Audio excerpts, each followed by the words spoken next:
बच्चों, आज मैं आप सबको काकी कहानी पढ़ाने जा रही हूँ। इसके रचयिता सियाराम शरण गुप्त जी हैं। सियाराम शरण गुप्त जी का जन्म 4 सितंबर 1895 में उत्तर प्रदेश झांसी के पास चिरगांव में हुआ था। सियाराम शरण गुप्त जी राष्ट्रकवि मैथिली शरण गुप्त के छोटे भाई थे। गुप्त जी महात्मा गांधी और विनोबा भावे के विचारों के अनुयायी थे, जिसकी झलक इनकी रचनाओं में देखने को मिलती है।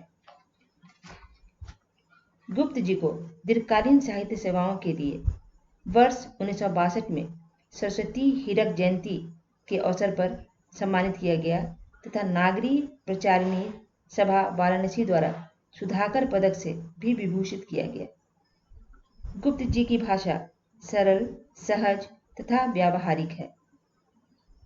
29 मार्च 1963 को इनका स्वर्गवास हो गया। आइए अब इस पाठ के मुख्य पात्र को देखते हैं। इस पाठ में मुख्य 3 पात्र हैं, श्यामू, भोला और विश्वेश्वर। कहानी का परिचय देखिए। काकी एक अबोध बालक की मनः स्थिति को दर्शाती हुई अत्यंत मार्मिक कहानी है। कहानी का मुख्य पात्र श्यामू है। वह अपनी काकी अर्थात माँ से अत्यधिक प्रेम करता है। काकी की मृत्यु पर वह बड़ा कोहराम मचाता है और उन्हें अंतिम संस्कार के लिए ले जाने से रोकता है। वहां उपस्थित लोग उसे शांत तो कर देते हैं, किंतु कुछ दिनों बाद उसे ज्ञात हो जाता है कि उसकी माँ राम अर्थात ईश्वर के घर चली गई है। अपनी माँ को राम के घर से वापस लाने के लिए वह अपनी बाल बुद्धि के अनुसार एक योजना बनाता है और योजना के अनुसार वह अपनी काकी को पतंग के द्वारा राम के घर से नीचे उतारना चाहता है। यहाँ लेखक ने श्यामू के मातृ प्रेम की चरम सीमा को दर्शाने का प्रयास किया है। आइए अब पात्रों का संक्षिप्त परिचय देखते हैं। श्यामू एक अबोध बालक है तथा कहानी का मुख्य पात्र है। वह अपनी माँ से अत्यधिक प्रेम करता है।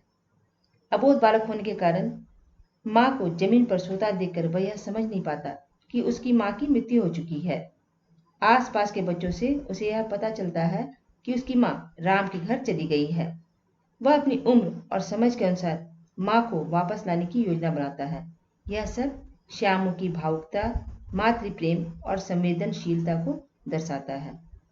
दूसरा पात्र है भोला। भोला सुखिया दाची का पुत्र है तथा श्यामू की उम्र का भी है। वह भी नादान है, लेकिन श्यामू से अधिक समझदार है। जब श्यामू अपनी योजना के विषय में भोला को बताता है तो वह पतंग में पतली डोरी बांधने की जगह मोटी रस्सी बांधने का सुझाव देता है ताकि काकी आराम से नीचे आ सके। भोला डरपोक भी है। विश्वेश्वर के डांटने पर वह उन्हें सब कुछ बता देता है।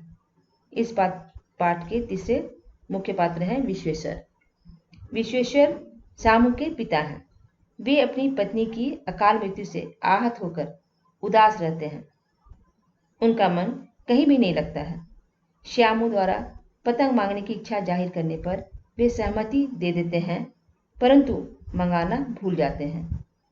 वे अपने पुत्र के प्रति जिम्मेदारी को समझते हैं, किंतु शोकावस्था में होने के कारण वे उस पर अत्यधिक ध्यान नहीं दे पाते हैं। श्यामू द्वारा उनके कोट से रुपये चुराने की बात जानकर वे उसे 2 थप्पड़ लगाते हैं, किंतु पतंग लाने का कारण जानकर वे कुछ भी न सोच पाने की अवस्था में हतप्रभ होकर खड़े रह जाते हैं। आइए अब पाठ के शीर्षक की सार्थकता एवं संदेश को देखते हैं। संपूर्ण कहानी में बालक श्यामू अपनी माँ काकी के लिए व्याकुल रहता है। यहाँ बालक का अपनी काकी के प्रति असीम प्यार दिखाया गया है।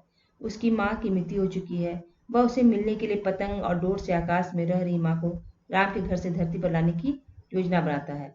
इसलिए चोरी भी करता है तथा पिता से उसे पिटाई भी मिलती है। इस प्रकार पूरी कहानी का ताना बना काकी के चारों ओर घूमता दिखाई पड़ता है। अतः शीर्षक पूर्णतया सार्थक है। संदेश, इस कहानी से मिलने वाले संदेश देखिए।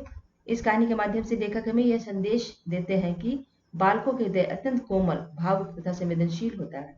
वे मातृ वियोग की पीड़ा को सहन नहीं कर पाते हैं। हमें उनकी भावनाओं को समझना चाहिए। बच्चे नादान, नासमझ होते हैं। बिना कारण जाने बच्चों को डांटना पीटना नहीं चाहिए। साथ ही साथ उन्होंने ये इस बात का भी इनकी भी जानकारी दी है कि सत्य को छुपाना असंभव होता है।